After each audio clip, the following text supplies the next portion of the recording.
before lunchtime, sir. So nung hinuli mo pa lang, binasa mo nyo na sa kanya yung warrant? Kasi yung nakita namin video, sir, sa airport, the wife of former ES Miguel Dia was asking nga, di ba? And Ma'am Hamilet was also asking. At sinabi nyo, I don't know what you answered, but basically hindi nyo pa pinakita yung warrant, no? Di ba? Yung mga video na yun, sir, gabi na yun, sir, tapos na lahat na yun, sir. Paulit-ulit na lang, inuulit-ulit. No, what I was saying is that ang nakita kong video, yung palabas pa lang sila, and you were informing him naman na meron warrant, di ba?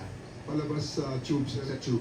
Nung palabas sa tube, sir, when the party of the former president is going of the tube, doon, sir, sa mismong junction ng tube at sa yung moving junction, sir, ng tube, he was already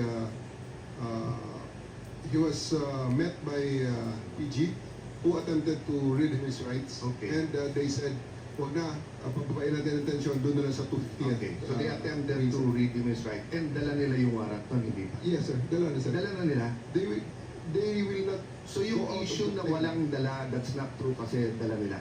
Hindi sila lalabas sa plane, sir. Ano condition nila? Hindi kami lalabas sa plane pag wala yung warrant. So nandun yung warrant. Okay. Yes, sir. So did you or any of the people who were serving the warrant explain to him the elements of the crime? Yes, sir. The whole So warrant what was are already given the... to them. So just because it's simple naman, what are the elements of the crime against humanity na may murder? If you explain to him, then you can explain to me. What's the elements? During the time, sir, it was not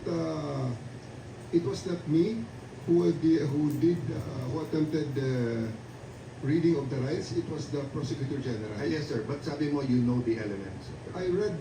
I read to him in toto what was written on the warrant, sir. I read the warrant. Wala doon yung elements of the crime.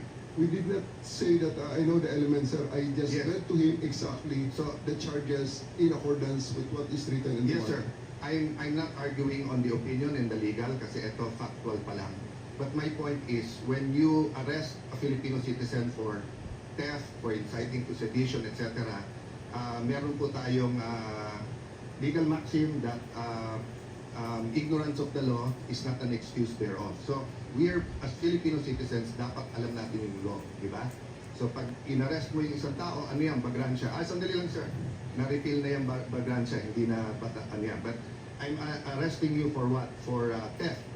You don't need to read the elements because alam na ng Pilipino yung nature and yung cause ng theft. But since this is a foreign court, and it's not even in the Rome Statute, yung elements, it was passed later on.